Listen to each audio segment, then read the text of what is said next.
നിങ്ങളുടെ വാട്സാപ്പ് മെസ്സേജുകളും വാട്സാപ്പിൽ വരുന്ന ദൃശ്യങ്ങളും മറ്റൊരാൾ അതേപോലെ കാണുന്നുണ്ടോ? ഫിഷിംഗിന്റെ വഴിത്താരകളിലൊന്ന് ഗോസ്റ്റ് പെയറിംഗ്. 8ന്റെ പണി കിട്ടാതിരിക്കാൻ. എന്റെ പൊന്നു മനുഷ്യന്മാരെ, നിങ്ങൾക്ക് വരുന്ന ഓരോ വാട്സപ്പ് മെസ്സേജും വീഡിയോയും ലോകത്തിന്റെ വേറൊരു കോണിലിരുന്ന് അല്ലെങ്കിൽ ചിലപ്പോൾ നിങ്ങളുടെ തൊട്ടടുത്തിരുന്ന് മറ്റൊരാൾ വായിക്കുന്നു, കാണുന്നു. നിങ്ങളുടെ സ്വന്തമെന്ന് വിചാരിച്ച് ഏറെ സ്വകാര്യമായി നിങ്ങൾ ഉപയോഗിക്കുന്ന വാട്സപ്പ് നിങ്ങളുടെ സ്വന്തമല്ലാതാകുന്നു. ഒരു ഷെയറിംഗ് ആപ്പ് പോലെ. നിങ്ങൾ നിങ്ങളെ കണ്ണാടിയിൽ കാണും പോലെ. ഞെട്ടരുത് സുഹൃത്തുക്കളെ, ഞെട്ടരുത്. അതാണ് ghost pairing.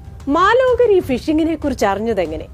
Indian computer emergency response team അഥവാ CERT ആണ് വാട്സ്ആപ്പ് ഉപയോക്താക്കൾക്ക് ജാഗ്രതാ നിർദ്ദേശം നൽകി രംഗത്തെത്തിയത്. എന്താണപ്പാ ഈ ഗോസ്റ്റ് പെയറിംഗ്?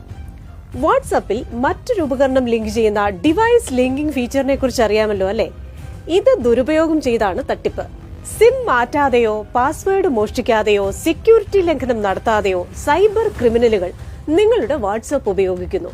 പെയറിംഗ് കോഡുകൾ ഉപയോഗിച്ചാണ് സ്കാമേഴ്സ് അക്കൗണ്ടിന്റെ നിയന്ത്രണം ഏറ്റെടുക്കുന്നത്.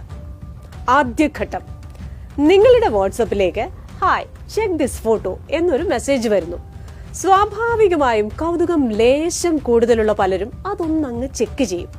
അപ്പോ എന്ത് സംഭവിക്കും? ഫേസ്ബുക്ക് പോലെയൊക്കെ ഒരു പ്രിവ്യൂ കിട്ടും. കോണ്ടന്റ് കാണണമെങ്കിൽ നിങ്ങളുടെ ഐഡന്റിറ്റി വെരിഫൈ ചെയ്യണമെന്ന് ആവശ്യപ്പെടും. അങ്ങനെ ഡിവൈസ് ലിങ്കിംഗ് ഫീച്ചർ വഴി നിങ്ങളുടെ ഫോൺ നമ്പർ അടിച്ചുമാറ്റി വാട്സപ്പിലേക്ക് അങ്ങോട്ട് നുഴഞ്ഞു കയറും.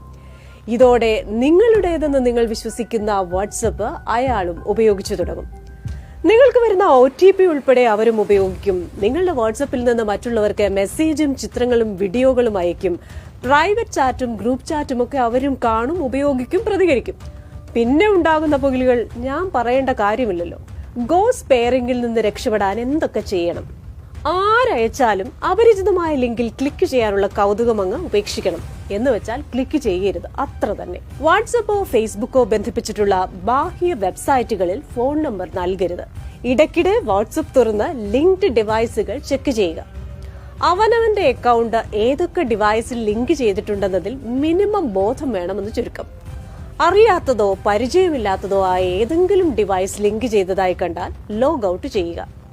ഒരു കാര്യം കൂടി, സ്കാമേഴ്സിന്റെ ലിങ്ക് വരുന്നത് നിങ്ങൾക്ക് ഏറ്റവും വിശ്വാസമുള്ള ഒരു കോണ്ടാക്റ്റിൽ നിന്നാവും. എന്നാലും തുറക്കരുത്. തുറന്നാൽ ബാക്കി ഞാൻ പറയുന്നില്ല.